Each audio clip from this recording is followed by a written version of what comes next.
मित्रों, महाकाल दरबार चैनल में आप सभी का स्वागत है।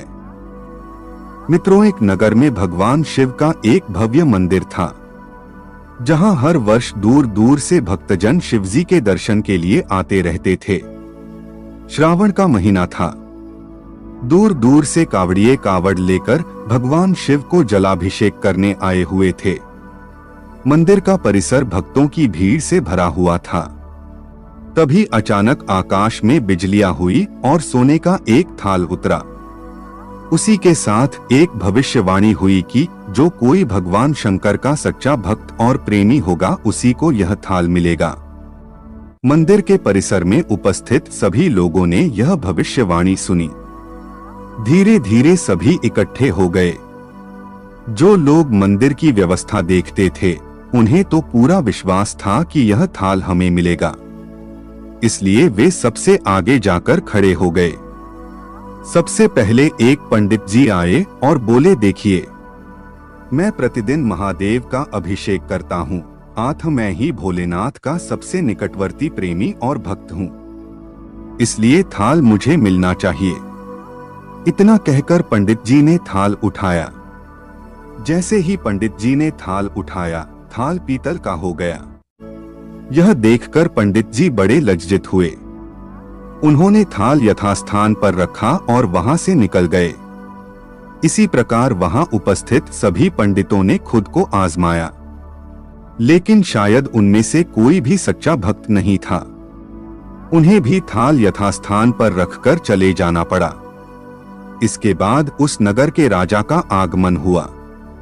राजा साहब आगे आए और बोले, मैंने महादेव के मंदिर में बड़ी भारी दान दक्षिणा दी है, इसलिए यह थाल मुझे मिलना चाहिए। इतना कहकर राजा साहब आगे बढ़े और थाल उठाया। जैसे ही राजा ने थाल उठाया, थाल तांबे का हो गया।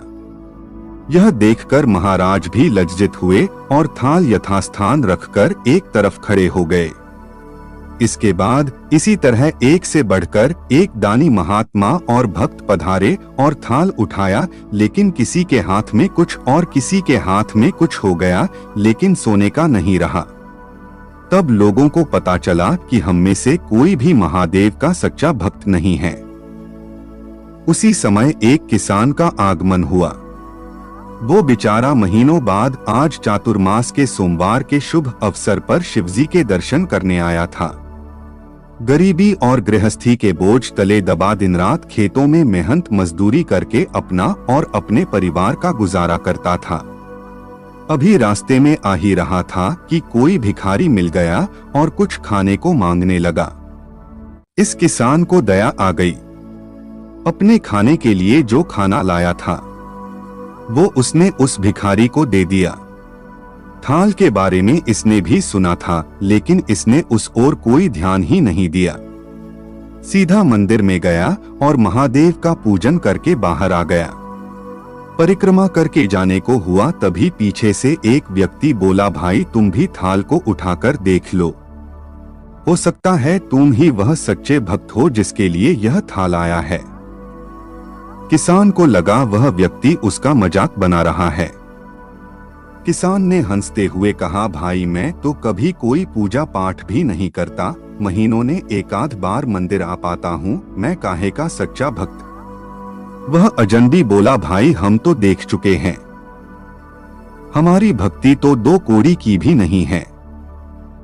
अब तुम भी अपना हाथ लगाकर देख लो, सोने का थाल मिले न मिले, किंतु पता चल जाएगा कि तुम्हारी भक्ति में कितनी सच्चाई है। लोगों के बहुत आग्रह करने पर आखिर उस भोले भाले किसान ने जाकर थाल उठा ही लिया। जैसे ही उसने थाल उठाया, लोगों के आश्चर्य का ठिकाना नहीं रहा। सोने का थाल रोशनी से चमचमाने लगा। यह देख सब लोगों में खुशियों की लहर दौड़ गई। सभी लोग उसके जयकारे लगाने लगे और पूछने लगे कि भाई तुम ही सच्चे भक्त हो, अब हमें भी बता दो कि कैसी भक्ति करते हो, जिससे महादेव तुमसे इतने प्रसन्न है। तो किसान बोला, भाई मैं कोई भक्ति नहीं करता, मैं केवल दिन भर खेतों में काम करता हूँ और थोड़ा समय निकालकर जरूरतमंद लोगों की मदद करता हूँ। इसके अलावा मैं कोई विशेष कार्य नहीं करता। लोग पूछने लगे, तुम लोगों की मदद क्यों करते हो? हंसते हुए किसान बोला, सुकून दूसरों के चेहरे पर मुस्कान देखकर मुझे जो आनंद और खुशी होती है उसे मैं शब्दों में बयां नहीं कर सकता। शायद यही कारण है कि महादेव मुझसे खुश है। इसलिए हमेशा याद रखे, सत्कर्म का आरंभ भी आनंद से होता है और अंत भी आनंददायक होता है। दुष्कर्म का आरंभ भी दुहक से होता है और अंत भी दुखदायक होता है। आप सैकड़ों मील की यात्रा करके भी दूसरों का दिल दुखाते हैं तो आपकी वह तपस्या, साधना और महादेव का दर्शन धूल के बराबर है। मित्रों, यदि जानकारी अच्छी लगी हो तो लाइक करें, कमेंट करें और चैनल को सब्सक्राइब करना ना भूलें। जय श्री राम। हर हर महादेव।